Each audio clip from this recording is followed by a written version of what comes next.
Judges chapter 13.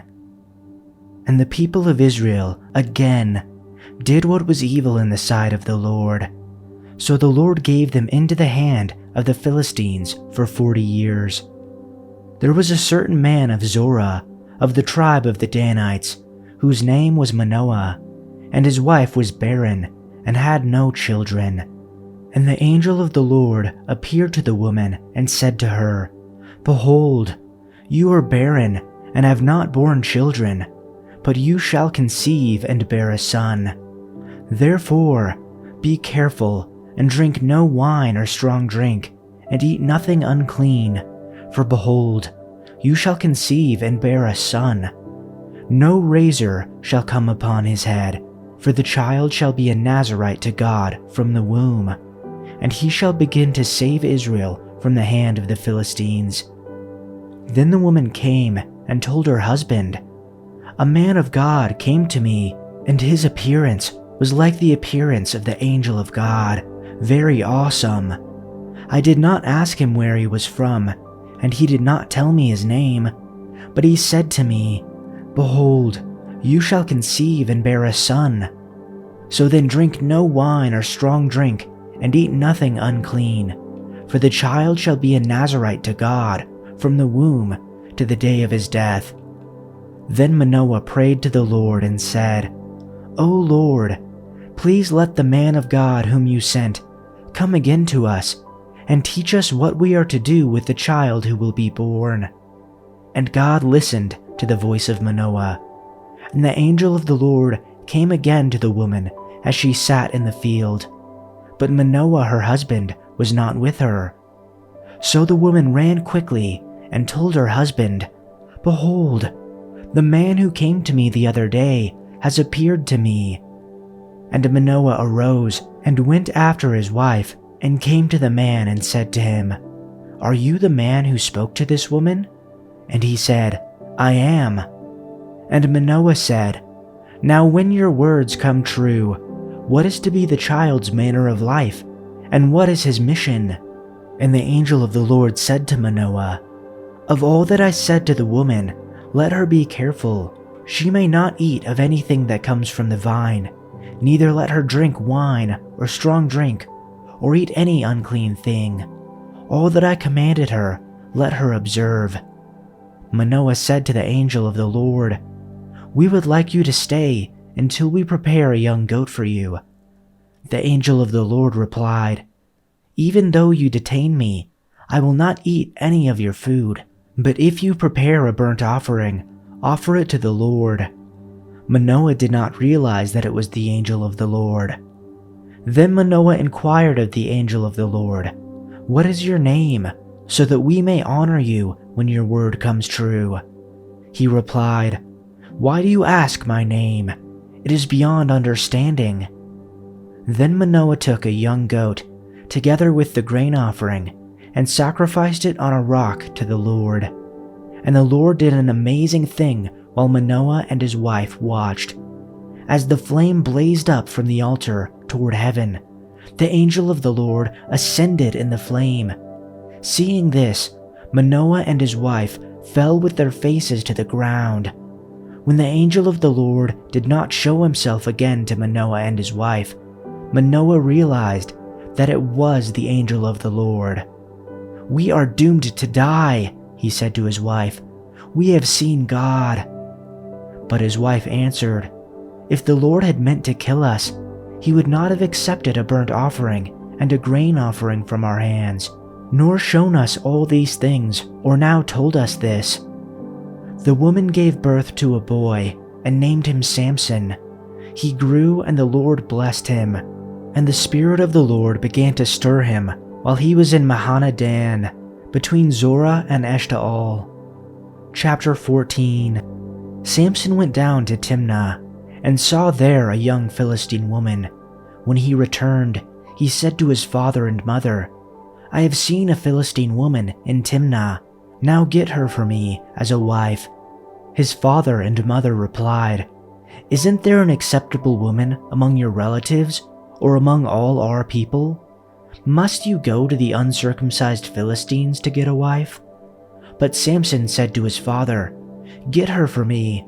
She's the right one for me." His parents did not know that this was from the Lord, who was seeking an occasion to confront the Philistines, for at that time they were ruling over Israel. Samson went down to Timnah, together with his father and mother. As they approached the vineyards of Timnah, suddenly a young lion came roaring toward him.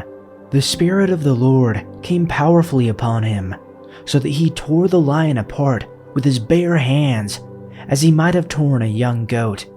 But he told neither his father nor his mother about what he had done.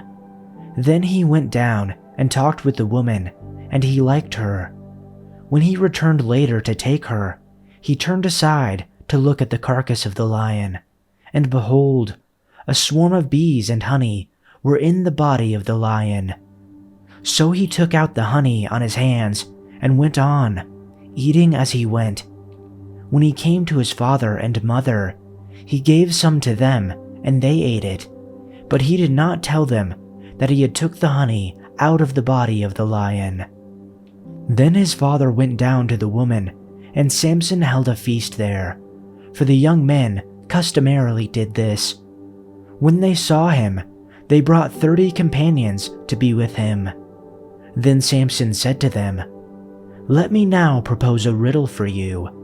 If you actually tell me the answer within the 7 days of the feast and solve it, then I will give to you 30 linen wraps and 30 outfits of clothes. But if you are unable to tell me, then you shall give me 30 linen wraps and 30 outfits of clothes." And they said to him, "Propose your riddle so that we may hear it." So he said to them, "Out of the eater came something to eat, and out of the strong came something sweet." But they could not tell the answer to the riddle in 3 days. Then it came about on the 4th day that they said to Samson's wife, "Entice your husband, so that he will tell us the riddle, or we will burn you and your father's house with fire. Have you invited us to impoverish us? Is this not so?" So Samson's wife wept in front of him and said, "You only hate me, and you do not love me. You have proposed a riddle to the sons of my people, and have not told it to me." And he said to her, "Behold, I have not told it to my father or mother, so should I tell you?" However, she wept before him for 7 days while their feast lasted. And on the 7th day he told her, because she pressed him so hard. She then told the riddle to the sons of her people. So the men of the city said to him on the 7th day before the sun went down, "What is sweeter than honey, and what is stronger than a lion?" And he said to them, "If you had not plowed with my heifer, you would not have found out my riddle." Then the Spirit of the Lord rushed upon him, and he went down to Ashkelon and killed 30 men of them, and took what they were wearing, and gave the outfits of clothes to those who told the riddle. And his anger burned, and he went up to his father's house. But Samson's wife was given to his companion who had been his friend.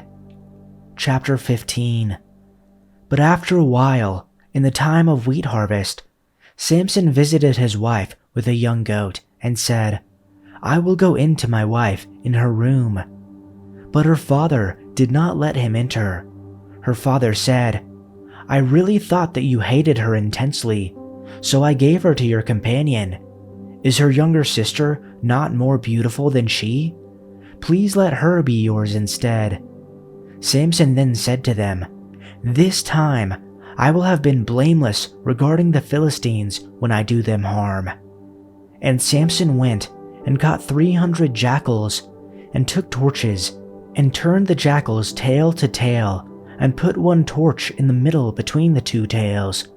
When he had set fire to the torches, he released the jackals into the standing grain of the Philistines, and set fire to both the bundled heaps and the standing grain, along with the vineyards and olive groves.